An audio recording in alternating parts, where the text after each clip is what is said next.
அனைவருக்கும் வணக்கம். அகத்தவம் ஆண்டின் ஒவ்வொரு நாளும் ஆகஸ்ட் 11ஆம் தேதி காண உள்ளோம். ஆகஸ்ட் 11ஆம் தேதி ஒரு சொல்லில் கூற வேண்டுமென்றால், புக் ஆஃப் மெடிடேஷன் என்ற அந்த நூலின் ஆகஸ்ட் 11ஆம் தேதி ஜேம்ஸ் ஆலன் வகுத்த அந்த ஒரு சொல்லில் கூற வேண்டுமென்றால் ஆதி பகவன் என்று கூறலாம்.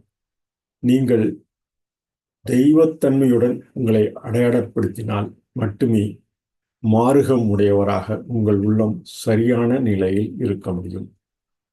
உள்ளே இருக்கும் தெய்வீகம் அமைதியின் உறைவிடம், ஞானத்தின் தலம், அழியாமையின் இருப்பிடம்.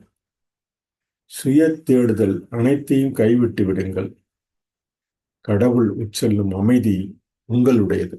கடந்து உட்செல்லும் அமைதி உங்களுடையது.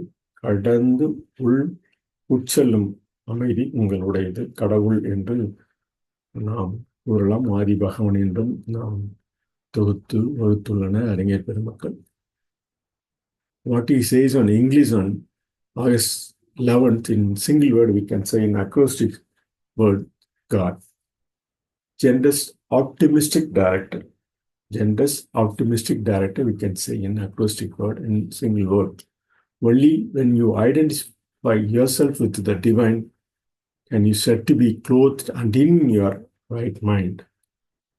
The divine within is the abode of peace, the temple of wisdom, the dwelling place of immortality. Give up all self-seeking, give up self and love. The peace of God is yours. So, August 11ஆம் தேதி ஒரு சொல்லில் கூற வேண்டும் என்றால் God. Generous optimistic director in English we can say. தமிழில் ஒரு சொல்லில் ஆகஸ்ட் 11ஆம் தேதி கூற வேண்டும் என்றால் ஆதி பகவன்.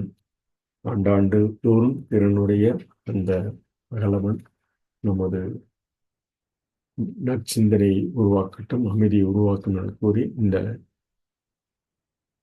11ஆம் தேதி ஆகஸ்ட் 11ஆம் தேதி ஜேம்ஸ் ஆலன் வகுத்து தொகுத்த அந்த பதிவினை நிறைவு செய்கிறோம். நன்றி, வணக்கம்.